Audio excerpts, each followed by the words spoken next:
사람이 어떤 일을 하는 데 있어서 그 가장 중요한 것 중에 하나는 내가 이 일을 왜 하는가에 대한 동기입니다. 이 왜 하는지를 알고 하는 일과 왜 하는지를 모르고 하는 일에는 그 능률이나 효과에 굉장히 큰 많은 차이가 납니다. 우리가 어떤 일을 함에 있어서 왜 하는지를 알면 조금 더 기쁘고 즐겁게 할 수 있지만 왜 하는지 모르고 하는 일은 짜증이 납니다.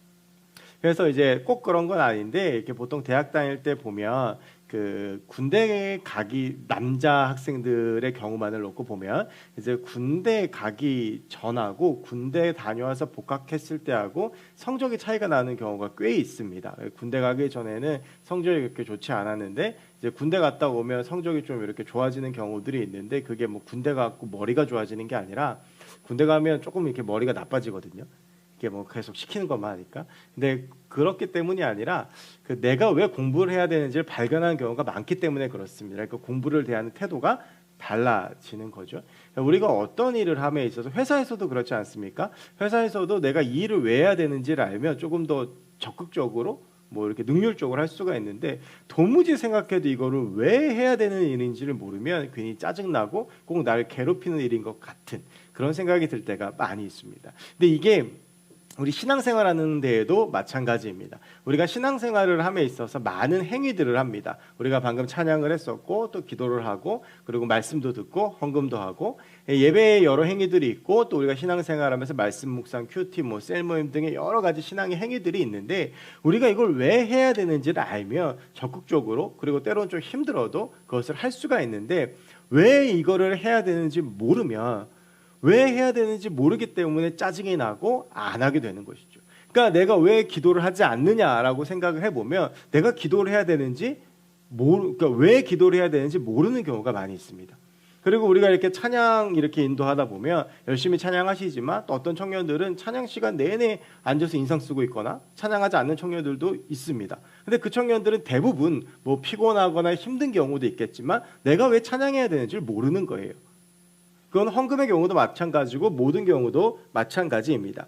그래서 이제 왜라는 질문을 할 생각도 잘 못하고요. 그러니까 왜 이걸 해야 되는지를 이렇게 능동적으로 생각한다기보다 우리의 신앙생활은 되게 수동적으로 학습된 경우가 많습니다. 그러니까 찬양을 왜 하느냐? 주변 사람들이 하기 때문에. 그러니까 예배를 왜 드리느냐? 당연히 해야 되는 거니까. 그래서 왜라는 질문을 가지면 또 이상한 사람으로 취급받는 경우도 있어요. 너 뭐 그런 걸 궁금해해? 그냥 해. 라든지 원래 그런 거야. 이런 얘기를 들으면 다시는 그런 걸 궁금해할 마음이 생기지 않죠. 그러니까 신앙생활이 여전히 거기에서 이제 다람쥐 쳇바퀴 돌듯이 맴돌고 있는 것입니다. 그래서 제가 이제 그런 생각들을 하고 또 이제 그 세청의 어떤 전체적인 상황들 그리고 앞으로 코로나 때문에 또 이어질 여러 가지 상황들을 보면서 이게 어떻게 보면 왜 우리가 신앙생활을 해야 되는지 어떤 예배 행위들이나 신앙 행위들이 가장 기초적인 것인데 그걸 모르고 있는 경우가 굉장히 많이 있다라는 생각이 들더라고요. 그래서 그거에 대한 이야기들을 좀 나누어 보려고 해요. 그래서 오늘부터 몇 주 동안은 신앙생활의 기초에 대해서 우리가 이걸 왜 해야 되는지 오늘 이제 주제는 설교인데 그래서 설교 제목이 그냥 뭐 설교를 왜 들어야 하는가 이렇게 하면 너무 딱딱해가지고 그냥 유식한 척하려고 앞에다 영어 하나 붙여놨는데 그러니까 왜 설교를 들어야 되고 다음 주는 왜 헌금을 해야 되고 우리가 왜 예배를 드려야 되고 왜 수련회를 해야 되고 왜 셀 모임을 해야 되고 우리가 왜 기도를 해야 되고 우리가 왜 큐티를 해야 되고 이제 이런 좀 근원적인 질문들을 제가 다 이 짧은 시간에 대답을 해드릴 수는 없겠지만 좀 그거에 대한 부분들을 나누어 보려고 하고요. 오늘은 가장 첫 번째로 왜 우리는 설교를 들어야 하는가? 저는 왜 이렇게 설교 듣는 걸 기뻐하지 않는 것처럼 보이는 사람들에게 이렇게 매주 설교를 해야 되고 그리고 왜 여러분은 이렇게 재미없고 지루하고 다른 교회보다 유독 긴 설교를 매주 이렇게 와서 들어야 하는가에 대한 이야기들을 좀 나누어 보려고 해요. 그 설교라고 하는 것이 어떻게 보면 우리가 하는 예배의 거의 절반을 차지합니다. 저희 예배가 보통 1시간 40분 정도 이렇게 예배를 드리거든요. 이렇게 1시간 40분 아니구나. 저희가 1시 반에 예배를 시작하니까 1시간 10분에서 1시간 20분 보통 그 사이에 예배를 드리는데 그중에서 설교 시간이 그래도 제가 요즘은 설교 시간을 많이 줄였어요. 옛날보다. 보시면 최근 가끔 이렇게 이성을 잃고 길어질 때가 있긴 있는데 요즘은 보통 30분에 31분에 끝납니다. 예전에는 보니까 막 43분 다고 그래 제가 미쳤었나 봐요. 한 43분씩 하고 막 그랬었는데 그래서 지금 좀 많이 줄었는데 그러니까 거의 한 반 가까운 시간을 우리가 설교를 매주 들어요. 한 달에 한 번도 아니고. 그리고 보면 이렇게 설교 시간에 뭔가 특별하거나 새로운 게 있느냐? 그것도 아닌 것 같아요. 그러니까 늘 반복되어지는 말씀도 많고 겹치는 말씀도 많은데 그럼 우리는 왜 계속 이렇게 설교를 전해야 되고 설교를 들어야 되느냐에 대한 좀 성경적인 답을 잠깐 찾아보려고 합니다. 이 문제가 굉장히 좀 중요한 문제인데요. 지금은 코로나 때문에도 그렇지만 그런 게 많이 없는데 제가 그 청소년 때, 청년 때 신앙생활했을 때 되게 유행했던 게 예수전도단 화요 모임이라고 있었어요. 이제 그 화요일이 되면 영락교회 배단 6월에 많은 사람들이 모여가지고 이제 그 함께 찬양 집회를 했었는데 그게 이제 커지면서 마커스 그게 이제 막 유행을 하면서 마커스 모교 집회도 생기고 물론 이제 그 전에는 경배와 찬양 올레이션스부터 시작됐지만 근데 이제 그때 저는 지금도 기억나는 게 그때 항상 광고하던 사람이 뭐라고 광고를 했냐면 여러분 찬양이 끝난 후에 설교가 있습니다. 집에 가지 마세요라고 광고를 했어요. 그러니까 되게 사람들이 와서 한 찬양을 막 하다가 이렇게 집에 가는 경우들도 되게 많았고 그리고 두 번째 광고는 여러분 제발 찬양 끝나고 나가서 담배 피지 마세요였어요. 진짜로요. 전 그래도 한 20년 전에 뚜렷이 그 광고가 기억이 나요. 그러니까 찬양은 되게 열심히 하고 찬양할 때 정말 눈물을 흘리고 막 정말 뭐 찬양할 때는 예배 깊이 들어가 있는 것 같은데 설교 시간만 되면 그 시간이 나가서 담배 피는 시간, 집에 가는 시간 별로 쓸데없는 시간이 되더라고 하는 것이죠. 결국 그거는 내가 왜 이 설교를 들어야 되는가, 내가 왜 늘 듣는 하나님의 말씀을 여기까지 와서 또 들어야 되는가라고 하는 대한 궁금증이 그 질문 해결되지 않았기 때문이라는 생각이 들고요. 어쩌면 저도 그런 생각할 때 많거든요. 나 왜 또 설교해야 되지? 나 왜 또 설교 준비해야 되지? 이런 생각할 때가 많은데 이제 거기에 대한 좀 답을 함께 찾아보려고 합니다. 그 답을 찾기 위해서 우리가 볼 성경은요 예언서입니다. 우리가 이제 이 설교라고 하는 것의 성경적인 형태를 찾아봤을 때는 가장 가까운 것이 예언입니다. 여러분 예언이라는 말을 들으면 어떤 생각이 드십니까? 우리가 보통 예언한다라고 하면 보통 떠올리시는 게 뭔가요? 앞선 일들을 미리 이야기하는 것. 그러니까 내가 뭘 예언할게. 그래서 너 뭐 이렇게 될 거야. 뭐 내가 예언할게. 영현이 넌 내일 군대 갈 거야. 뭐 이런 미안해. 뭐 보통 이런 거를 예언이라고 생각을 하는데 우리가 예언에 대해서 오해하고 있는 특히 성경적인 예언에 대해서 오해하고 있는 가장 큰 잘못된 예입니다. 여러분 이 예언이라고 할 때에 이게 아시겠지만 한자예요. 언자는 말씀 언자인데요. 우리가 이 예자를 보통 미리 예자라고 알고 있습니다. 근데 이 한문의 미리 예자에는 미리라는 뜻 말고 한 가지의 뜻이 더 있어요. 맡기다라고 하는 뜻이 있습니다. 근데 우리가 성경에서 예언이라고 할 때는 미리 예자의 의미가 아니라 맡길 예자의 의미를 선택합니다. 그래서 이 예언을 국어사전에 찾아보면 여러분 네이버에 예언 찾아보시면 뜻이 두 개가 나올 거예요. 네이버 국어사전에 찾아보시면 첫 번째의 의미는 여러분들이 흔히 알고 계시는 의미입니다. 앞으로 다가올 일을 미리 알거나 짐작하여 말함이라고 첫 번째 의미가 되어져 있어요. 그런데 두 번째 그러니까 1번, 2번 되어 있거든요. 근데 두 번째는 어떻게 되어 있냐면 기독교라고 써 있어요. 앞에 가로치고 기독교라고 써 있고 기독교에서 이 예언이라는 의미를 이렇게 쓴다라고 국어사전에 되어져 있어요. 뭐라고 되어져 있냐면 신탁을 받은 사람이 하나님으로부터 직접 계시된 진리를 사람들에게 전하는 일 또는 그런 말. 여기서 신탁이라고 하는 이 한자가 맡기다라고 하는 뜻이거든요. 그러니까 하나님께 맡김을 받고 하나님께 부름받은 사람이 기독교의 진리에 대해서 이야기하는 것을 예언이라고 말을 해요. 그래서 우리가 뭐 오늘 우리가 함께 본문에서 읽은 이사야나 예레미야나 에스겔이나 또 후에 나오는 뭐 호세야 뭐 아모스, 요엘 이런 사람들을 예언자라고 부르잖아요. 선지자고 예언자라고 부르는데 이 사람들의 직무는 뭐냐면 앞서 일어날 일들을 알려주는 것이 아니라 내게 주신 하나님의 말씀을 전하는 것이에요. 근데 그것이 지금 이스라엘 백성들 남유다나 북이스라엘 죄에 관련되어서 그 현실에 있어서 그 죄된 환경을 벗어나지 못하면 심판과 멸망이 찾아올 것을 선포하는 하나님의 말씀이었기 때문에 우리는 이 예언을 이스라엘의 멸망과 심판에 대해서 앞서 일어날 일에 대해서 선포하고 있다라고 생각을 하는데, 그것이 아니라 여기서 말하는 예언은 지금 이 삶의 현장 가운데에서 하나님께서 하나님이 선택한 사람들에게 주셨던 하나님의 말씀을 선포하는 거예요. 회개하라는 거예요. 너희들 회개하지 않으면 심판과 멸망이 너에게 찾아올 것이다 라고 선포를 했기 때문에 우리가 앞서 일어나는 일을 선포한다고 생각하지만, 사실은 예언이라고 하는 것은 순간순간에 하나님께서 주시는 그 말씀들, 하나님께서 하나님의 사람들에게 주셨던 그 하나님의 말씀을 선포하고 가르치는 것을 예언이라고 합니다. 그래서 우리가 이 부분을 좀 보면 하나님은 예언자들을 부르실 때 이에 대한 사명을 주셨어요. 이 예언에 대한 사명에. 그래서 우리가 흔히 구약 성경을 대예언서와 소예언서로 나누는데, 대예언서는 이사야, 예레미야, 에스겔, 그리고 나머지 그 예레미야, 애가 이후에 호세, 다니엘, 호세아 이렇게 해서 말라기까지 이어지는 책을 소예언서라고 불러요. 근데 이제 소예언서는 이 사람들이 좀 연약하고 작고 그래서가 아니라 활동의 폭이 좀 좁고요, 남겨진 말씀이 적어요. 그러다 보니까 성경의 분량이 적고 스토리가 적어요. 그러니까 성경에서 차지하고 있는 비중이 좀 작아요. 그래서 이걸 소예언서라고 불러요. 대예언서는 물론 이 사람들이 왕성히 활동했기 때문이기도 하지만 남겨져 있는 기록이나 남겨져 있는 말씀이나 이들의 스토리나 서사가 많기 때문에 이 사람들에 대한 분량이 길어요. 그래서 이걸 대예언서라고 불러요. 그래서 이사야, 예레미야, 에스겔 대예언서라고 부릅니다. 오해하지 않으셨으면 좋겠어요. 이 사람들이 뒤에 나오는 그 소예언자들도 굉장히 훌륭한 사람들이에요. 그런데 내용의 분량이 많다 보니까 많은 서사가 기록이 되어져 있거든요. 그런데 이사야, 예레미야, 에스겔이 세 가지에 공통적으로 나오는 게 하나 있어요. 이들은 활동했던 시기가 다 달라요. 이사야가 제일 앞서서 활동했고, 이사야는 주로 언제 활동했냐면 이스라엘 제2의 부흥기라고 말하는 히스기야 왕 때에 활동했던 선지자예요.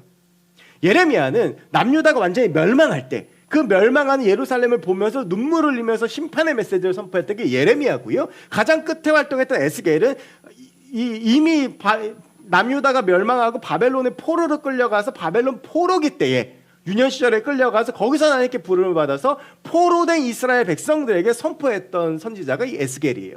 그 활동했던 시기가 다 다르다 보니까 메시지도 조금씩 달라요. 물론 근본적인 메시지인 회개에 대한 것, 우상 숭배를 떠나는 것, 도덕적 타락을 떠나는 것이라는 기본적인 메시지는 같겠지만 시대적인 상황과 시대 정신이 다르기 때문에 핵심적으로 들어간 메시지들이 조금씩 달라요. 그런데 이 세 대예언서에 공통적이 하나 등장하는 것이 있는데, 그것이 뭐냐면 하나님께서 이들을 부르시는 장면이에요. 다른 소예언서들에는 하나님께서 그들을 부르시는 아주 구체적인 장면들이 잘 나오지 않습니다. 그런데 이사야 6장, 예레미야 1장, 에스라 2장부터 3장 3절까지의 말씀을 보면 하나님께서 이들을 부르시는 구체적인 장면이 나와요. 그래서 제가 지금부터 하나님께서 이들을 부르시는 장면에 대한 성경을 잠깐 읽어 드릴 텐데, 여러분이 세 부분을 보시면서 어떤 공통된 이미지, 어떤 공통된 부분이 등장하는지 그거에 한번 집중을 해보세요. 앞서 제가 말씀드렸던 이 예언에 대한 것과도 맞닿아 있는 부분이기도 해요.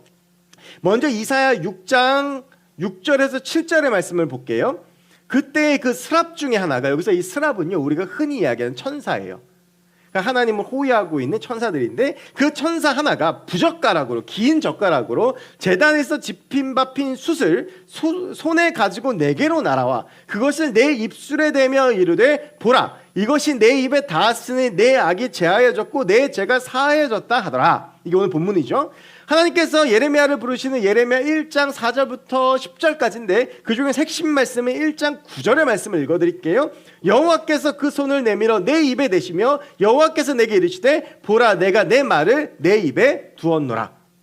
마지막으로 에스겔을 부르시는 에스겔 2장부터 3장 3절까지 해서 가장 마지막에 하나님께서 에스겔에게 사명을 주신 3장 1절부터 3절의 말씀을 읽어드릴게요. 또 그가 내게 이르시되, 인자에 너는 발견한 것을 먹으라. 너는 이 두루마기를 먹고 가서 이스라엘 족속에게 말하라 하시기로 내가 입을 벌리니 그가 그 두루마기를 내게 먹이시며 내게 이르시되, 인자야, 내가 내게 주는 이 두루마기를 내 배에 넣으며 내 창자에 채우라 하시기에 내가 먹으니 그것이 내 입에서 달기가 꿀 같더라. 자, 여러분, 하나님께서 이사야를 부르시고 에스겔을 부르시고 예레미야를 부르시는 그 상황이 다 달라요. 이사야는 하나님께서 하늘로 부르셔서 천사들을 통해서 부르셨고, 예레미야는 하나님께서 직접 나타나서 말씀하셨고, 에스겔도 마찬가지지만 에스겔은 또 포로 현장 가운데 하나님께서 가셔서 그를 부르셨어요.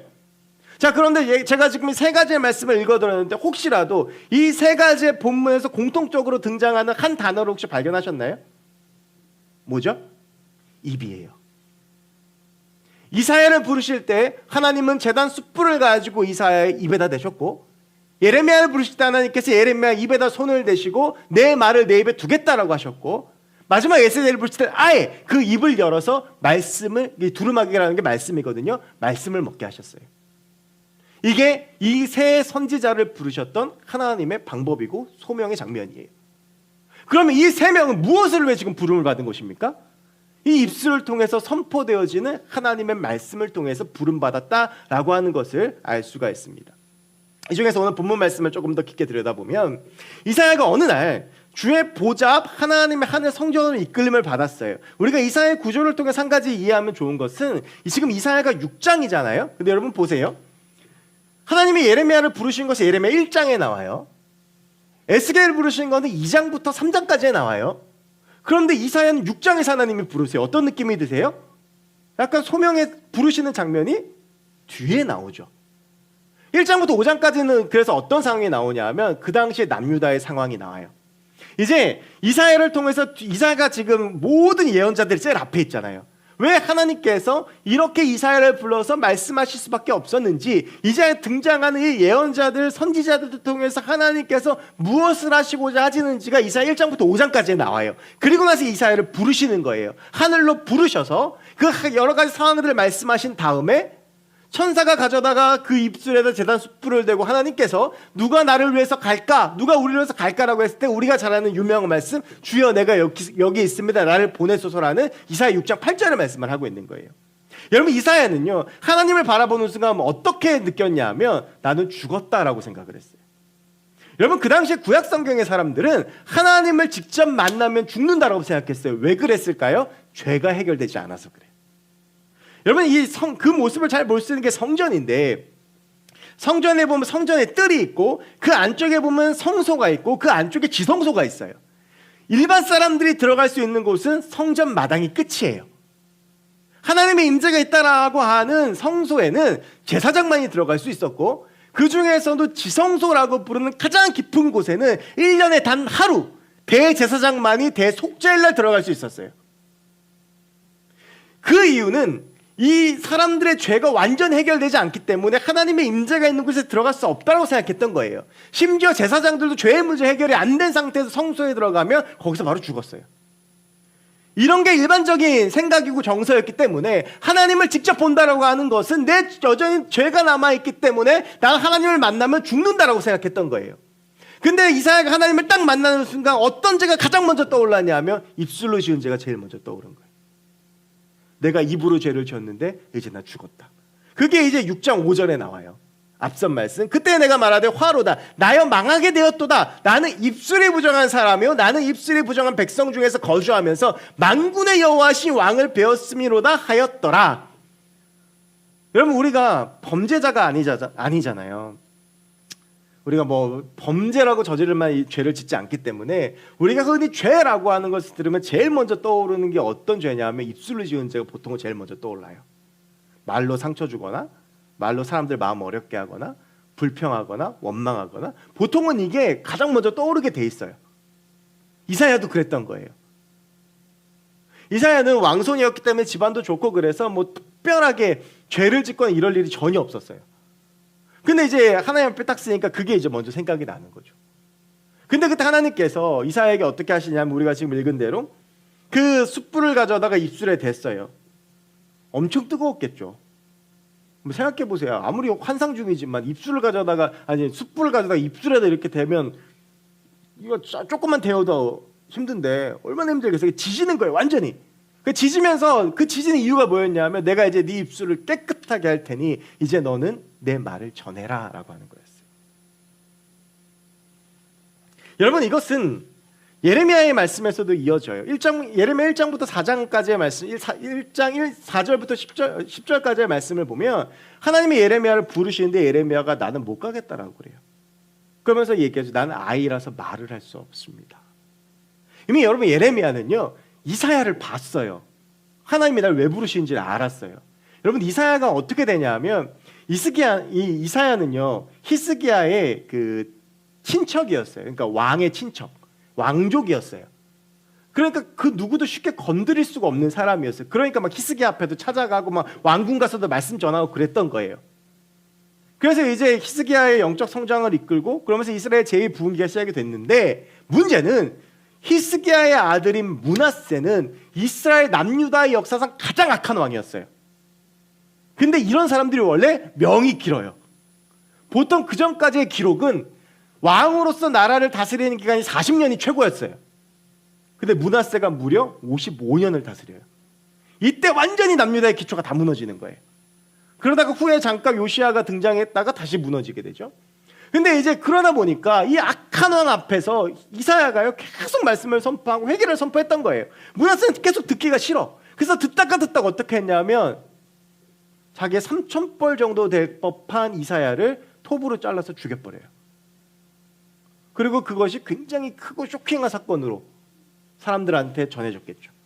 예레미야는 이걸 알고 있었어요. 여러분 이걸 알고 있는 상태에서 하나님이 날 찾아오셔서 부르신다 그러면 여러분 순종하실 수 있으십니까? 쉽지 않아요. 그 예레미야는 하나님이 찾아오시는 순간 그 불길한 느낌이 틀리지 않는 거예요. 그래서 어떻게 얘기하냐면 하나님 나는 아이라서 말을 못해요. 그랬더니 하나님께서는 포기하지 않으세요. 입술에 손을 딱 대시고 아이라고 말하지 마라. 내가 내 말을 내 입에 두겠다. 예레미야는 성향 자체가 굉장히 유약하고 굉장히 눈물이 많은 사람이에요. 소심하고. 그리고 이 멸망기였기 때문에 그 어느 때보다 근데 그런 사람이 강력한 메시지를 선포했어야 됐고 그래서 두들겨 맞기도 많이 맞고 그랬었어요. 근데 하나님은 그 예레미야를 부르셔서 그의 입술에다가 하나님의 말씀을 두시면서 하나님의 말씀을 선포하게 하셨어요. 아예 아까 읽었지만 에스겔에게는 아예 그냥 이 말씀을 통째로 먹이셨어요. 이제 회복을 준비하는 이스라엘 포로로 잡혀있는 이스라엘 백성들에게 말씀으로 회복시켜라 라고 하는 것이었습니다. 여러분 이렇게 보면 하나님께서 이 말씀을 선포하는 것을 얼마나 중요하게 생각하는지를 우리가 알 수 있습니다. 하나님은 이때에 하나님의 말씀을 입술에 두고 그 하나님을 온전히 선포할 사람들을 부르시고 찾으셨고 하나님의 말씀을 선포하게 하셨어요. 그럼 하나님이 왜 그러셨을까? 그 답이 잠언 29장 18절에 나와 있어요. 잠언 29장 18절에 이렇게 말씀이 되어져 있습니다. 묵시가 없으면 백성이 방자히 행하거니와 율법을 지키는 자는 복이 있느니라. 여러분 이 묵시라고 하는 말을 다른 말로 하면 뭐냐 하면 계시예요. 계시라는 말은 뭐냐 하면 하나님이 드러내신다라고 하는 말이에요. 그럼 하나님이 드러내시는 것이 무엇이냐? 하나님께서 신탁한 부름받은 사람들을 통해서 하나님을 알게 하시는 거예요. 이스라엘 백성들이 남유다에 있는 그 수많은 백성들이 왜 하나님을 제대로 못 믿었느냐? 하나님을 알지 못했기 때문이에요. 하나님이 어떠한 분이신지를 몰랐고 하나님에 대해 제대로 이해하지 못했기 때문에 그들은 방자행했고 율법을 떠났고 하나님을 온전히 믿지 못했던 거예요. 그래서 하나님이 이사야를 부르셔서 하나님이 어떤 분이신지를 선포하게 하셨어요. 예레미야를 부르셔서 하나님이 어떤 분이신지를 선포하게 하셨고 에스겔을 부르셔서 하나님이 어떤 분인지를 선포하게 하셨어요. 우리가 설교를 왜 들어야 되느냐? 우리가 왜 반복되어진 이 설교를 계속 듣고 하나님의 말씀을 들어야 되느냐 하면 하나님에 대해서 알아야 되기 때문이에요. 하나님에 대해서 모르니까 하나님의 이야기를 듣고 하나님의 이야기를 묵상해야 되는 거예요. 여러분 하루에 일주일에 모든 시간들이 24시간이 7일이잖아요. 168시간이 있어요. 근데 그 168시간 중에서 우리가 하나님을 듣고 하나님에 대해서 알아가고자 하는 시간이 얼마나 되냐는 거죠. 하나님에 대해서 정확하게 알고 하나님이 어떤 분이신지를 알고 하나님의 말씀이 어떤 것인지 아는 시간이 극히 드물어요. 우리는 이 예배 시간을 통해서 하나님의 말씀을 들으면서 하나님에 대해서 알아가고자 하는 거예요. 그러면서 이제 앞으로 셀 모임을 설교 나눔을 하려고 하는데, 그러면서 그 설교에 대해서 더 깊게 알면서 하나님에 대해서 내게 지금 어떤 말씀을 주시니 깨닫고자 하는 것입니다. 그런데 참 사람은요, 매주 그렇게 설교를 듣고 말씀을 듣지만 늘 잊어버립니다. 그러니까 오늘 또 듣는 거예요. 여러분, 제가 한번 장담할게요. 제가 이거 똑같은 설교 1년 있다가 오늘 딱 해도 기억 못하는 사람이 거의 대부분입니다. 여러분, 3주 전에 제가 혹시 무슨 설교했는지 기억하시나요? 기억 안 나시죠? 저도 기억이 안 나요. 그래서 목회자들한테는 그런 말이 있어요. 하나님께서 목사에게 주신 가장 큰 복은 성도들의 망각의 은혜다. 자꾸 잊어버리니까 자꾸 똑같은 설교를 해도 모른다라는 건데, 이건 우스갯소리고요. 여러분, 우리가 하나님에 대해서 알아야 되거든요. 근데 그 하나님에 대해서 알기 위해서 하나님께서 하나님을 부른 사람들을 통해서 선포하게 하시는 거예요. 그래서 우리는 하나님의 말씀에 집중해야 돼요. 지루하고 재미없지만 들으려고 해야 돼요. 하나님은 과연 오늘 나에게 어떻게 자신을 드러내 주시고 보여주시고 어떻게 말씀하시는지에 귀를 기울여야 돼요. 그럼 우리가 이 설교를 어떻게 대하고 어떻게 해야 될 것인가, 두 가지만 말씀을 드릴 텐데, 하나는 설교자이고 하나는 청중이에요. 제가 설교 준비하면서 그런 고민을 좀 했어요. 이제 여기서 이 설교에 대한 마음가짐이나 어떤 설교에 대한 자세를 다룰 때 설교자에 대한 이야기를 하면 해당되는 사람이 2명밖에 없어요. 여러분들이 앞으로 신학을 하지 않는 이상 저하고 전사님밖에 없어요. 그럼 이걸 스킵할까라고 생각하다가 설교자에게 이런 자세가 필요합니다라고 하기로 했는데, 이게 뭐 전사님 들으라고 하는 얘기가 아니라 저에게도 필요한 얘기이기도 하지만 여러분이 알고 좀 기도해 달라라고 말씀을 드리고 싶은 건데요. 설교자에게 있어서 가장 중요한 건, 여러분 이렇게 이야기를 들어보면 설교자라는 사람이 되게 중요해요. 그러니까 하나님이 이사야나 예레미야, 에스겔을 특별히 부르시고 그들에게 특별한 세레모니를 통해서 말씀의 소중함을 알게 하시고, 입에다가 뭐 숯불도 대고 손도 입에 대시고 막 말씀도 먹이시고 그렇게 했단 말이에요. 설교자가 굉장히 중요한 거예요. 왜냐하면 하나님을 보여줘야 되는 통로이기 때문에. 그래서 여러분, 설교자가요, 하나님의 말씀을 오해하거나 오독하거나 제대로 이해하지 못하면 그 공동체에는 굉장히 큰일이 생깁니다. 제가 말씀을 말씀대로 깨닫지 못하고, 제가 말씀을 제 멋대로 오독하고, 그래서 내 마음대로 말씀을 전하면 그 공동체는 무너집니다. 그래서 뭐 제가 대단해서 사단이 공격하고 그러는 게 아니라 파급력이 있기 때문에. 왜냐하면 제가 앞에서 말하고 있기 때문에. 잘 모르는 것을 내가 그럴듯하게 이야기하면 사람들이 속아 넘어갈 수 있기 때문에. 여러분, 예전에 구약시대와 신약시대에 하나님께서 말씀을 전하게 하신 방법이 조금 달라요. 뭐가 다르냐 하면, 구약에는 하나님이 직접 얘기하셨어요. 예언자한테 나타나셔서 너 이 말 전해? 라고 마음을 주시고 말씀해 주셨어요. 그런데 여러분, 신약부터는 말씀을 전하는 방법이 달라져요. 이것이 있고 없고의 차이예요. 그게 뭘까요? 이것이 없었기 때문에 구약에는 하나님께서 직접 말씀하셨고, 근데 이게 생기고 난 다음부터 하나님께서는, 신약에서는 그렇게 직접 하나님께서 부름 받은 사람들에게 나타나서 말씀하지 않으셨어요. 뭘까요?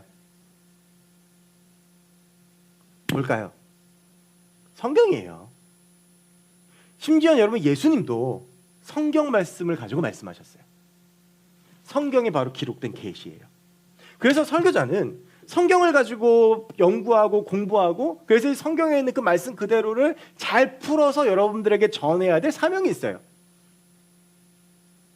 그래서 저는 제가 가지고 있는 몇 가지 철칙 중에 그냥 부족하지만 지키려고 하는 게, 절대 강단에서 정치 얘기하지 말자, 절대 강단에서 쓸데없는 예화하지 말자. 그래서 제 설교를 잘 들어보시면 그건 제 나름대로의 신념과 그 방법인데, 저희 가족 얘기 말고는 예화를 거의 쓰지 않습니다. 앞에 이렇게 조금 뭐 이렇게 분위기 전환하는 이야기 말고는. 그거는 제 나름대로가 가지고 있는 마음인데, 여러분, 그래서 이 성경을 제대로 해석해서 풀어서 전해야 되는 게 설교자와 사역자의 몫인 거예요. 그럼 여러분들 무엇을 위해서 기도해 주셔야 되겠습니까? 저하고 전사님이 성경을 제대로 볼 수 있도록, 성경을 깊게 알 수 있도록, 성경을 잘 볼 수 있도록, 그래서 이 성경을 제대로 잘 풀어줄 수 있도록. 그러면서 제가 굉장히 이 새 말씀을 이번 주 내내 묵상하면서 마음에 걸렸던 것이 무엇이었냐면, 에스겔 3장 3절에 보면 뭐라고 되어 있냐면, 말씀을 먹었더니 그것이 무엇처럼 되어 있냐면 꿀 같았다고 그래요. 여러분, 오늘 말씀은 재밌는 거예요. 말씀을 알수록 즐거워야 돼요. 그래서 설교가 지루해지면 그건 다 제 잘못이에요. 설교 시간에 누군가 존다, 그거는 그 사람 잘못이 아니라 제 잘못이에요. 제가 못해서 그래요. 그래서 저는 그게 너무 무서운 거예요. 그래서 여러분, 저를 위해서 기도해 주셨으면 좋겠어요. 이 목회자라고 하는 게요, 그래요. 어떤 사람은 저를 좋아할 수도 있고 어떤 사람은 저를 싫어할 수도 있어요. 어떤 사람은 저랑 스타일이 맞을 수도 있고 어떤 사람은 저랑 스타일이 안 맞을 수도 있어요. 그리고 또 어떤 사람은 이제 제가 한 3년 정도 지나니까 좀 목사님 한번 바뀌는 것도 괜찮겠다라고 생각할 수도 있어요. 근데 여러분, 뭐 그런 것들의 다양한 마음도 있겠지만, 근데 우리 공동체의 신앙의 유익을 위해서는 일단 기도는 한 마음을 해주셔야 돼요. 제가 성경을 잘 보고 성경을 잘 해석하고, 그래서 말씀을 제대로 잘 준비하고 말씀을 잘 전할 수 있도록.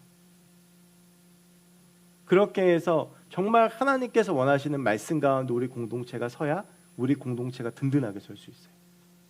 제가 여러분 몰래 어디 가서 신천지 가가지고 교육받고 와가지고 그거 가지고 교묘하게 바꿔가지고 전하면 여러분들 안 넘어갈 수 있을 것 같아요. 그거 분별해내는 거 정말 쉽지 않아요. 특히 목사라는 타이틀 가지고 이야기할 때. 그래서 제가 온전히 서야 돼요. 그래서 기도해 주셔야 돼요. 여러분들이 기도해 주시지 않으면 언제 어떻게 넘어질지 아무도 모르죠. 그리고 또 한 가지, 그럼 설교 듣는 사람들에 있어서 가장 중요한 자세는 무엇이냐? 하나님의 말씀으로 들어야 됩니다. 설교를 들을 때는 두 가지 실수가 있어요. 그건 저도 그런데요. 여러분, 원래 그 설교자들이 제일 설교하기 힘들어하는 곳이 어딘지 아세요? 신학교예요, 신학교. 신학교 가서 설교하는 거 제일 힘들어요. 저는 제가 다짐한 게 있는데, 저는 혹시라도 저희 모교 가서 설교하는 일이 생기더라도 절대 안 할 거예요. 거의요, 설교자가 난도질 당하고요. 그렇게 힘들 수가 없어요, 여러분. 저도 이렇게 설교 들을 때 그런 실수들을 그래서 많이 했고 지금도 많이 하는데, 자꾸 판단하면서 듣는 건데, 설교하면서 이렇게 판단하면서 들을 때 하는 실수가 두 가지가 있는데, 여러분 이걸 꼭 피하셔야 되는데, 하나는 뭐냐면 듣고 싶은 것만 듣는 거예요. 듣고 싶은 대로. 가끔 어떤 경우가 있냐면, 어떤 말씀을 가지고 그 설교를 가지고 청년들하고 이야기하는 경우가 가끔 있거든요. 근데 나는 그렇게 말한 적이 한 번도 없어요. 그 본문을 그렇게 풀어준 적도 없고, 그 본문을 그렇게 해석한 적도 없고, 그렇게 얘기한 적도 없는데 그렇게 들었어요. 그래서 왜 그렇게 들었는지를 이야기해 보면 혼자서 굉장히 큰 오해를 하고 있는 거예요. 왜냐하면 자기가 듣고 싶은 대로 듣는 거예요. 그럼 여러분, 우리가 듣고 싶은 대로 듣지 않기 위해서 어떻게 해야 될까요? 기도하셔야 돼요. 성령께서 나에게 말씀해 주시게, 성령께서 내 안에서 성령의 말씀을 들려주시게. 그렇게 기도하는 마음으로 설교를 듣지 않으면 우리는 듣고 싶은 대로 듣게 돼 있어요. 여러분, 제가 이렇게 말씀을 선포하지만 성령께서 여러분에게 이 말씀을 통해서 어떤 한 부분 분명히 주시는 말씀이 있을 거예요. 근데 그 말씀을 받기 위해서는 여러분께서 예수님께서 씨 뿌리는 자의 비유를 하셨던 거예요. 내가 어떤 땅을 어떻게 받느냐에 따라서 그것이 맺어진 열매가 달라요. 그럼 우리는 우리의 마음을 좋은 밭으로 만들어야 되거든요. 기경해야 돼요. 그렇게 해서 우리는 기도해야 되고 준비해야 돼요. 그럴 때 말씀의 씨앗이 뿌려졌을 때 그 말씀이 피어나는 거예요. 그래서 기도하면서 말씀 들으셔야 되고, 마지막으로 설교를 들으면서 제일 하면 안 되는 거, 절대 하면 안 되는 거, 이 말씀을 제가 들어야 되는데 라고 생각하는 거. 그 어떤 말씀을 들으면 자꾸 떠오르는 사람이 있어요. 이 말씀을 저 친구가 들어야 되는데, 이 말씀을 제가 들어야 되는데, 여러분 말씀은요 지금 나에게 주시는 거예요. 제가 한번 그런 말씀 드린 적 있죠. 마음속에 과도한 찔림이 있으면 그거는 하나님이 나에게 말씀해 주시는 거예요.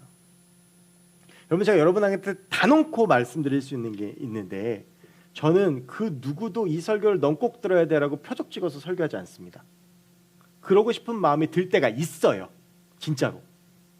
막 보면 답답하기도 하고 뭐 나랑 좀 뭐 관계가 틀어지기도 하고 뭐 또 내가 나쁜 말을 들었기도 하고 그러면 뭐 설교를 한번 이렇게 돌려갈까 이런 마음이 사람이 왜 없겠어요? 그런 마음 생겨요. 근데 저는 그 마음을 철저하게 내려놓으려고 합니다. 그래서 제가 말씀을 전할 때 그 정죄의 과정들을 거치려고 굉장히 정죄가 아니고 정죄의 과정을 거치려고 굉장히 노력하기 때문에 전 막 여러분들을 놓고 막 너 들어야 돼 막 이렇게 절대 그러지 않아요. 그런데 전 그러지 않는데 설교 듣다가 되게 기분 나쁠 때 있어요. 꼭 내 얘기하는 것 같고 꼭 막 이게 무슨 되게 막 표적 설교하는 것 같고 여러분 그런데 그때 그 마음이 하나님께서 주시는 마음일 수도 있다라는 것을 인식하셨으면 좋겠고요. 말씀을 들을 때 그 말씀을 내 말씀으로 받아들이고 자꾸 다른 사람 떠올리지 않으셨으면 좋겠습니다. 그럴 때 우리 안에 하나님께서 선포되어지는 그 메시지와 말씀들이 하나님을 아는 지식으로 성장되어지고 커갈 줄로 믿습니다. 여러분 우리가 신앙생활하면서 평생 설교 들으셔야 됩니다. 예배에서 설교는 없어지지 않습니다. 근데 왜 이 설교를 들어야 되고 이 설교의 의미가 무엇인지를 여러분들이 아시고 물론 이것 말고 더 드릴 말씀이 많지만 하나님께서 왜 이 메시지를 중요하게 생각하시고 지금도 왜 이렇게 부족한 사람들을 통해서 쓰고 계시는지 깨닫고 아는 시간이 되었으면 좋겠습니다. 우리 함께 이 시간 주님 말씀하시며 찬양하도록 하겠습니다.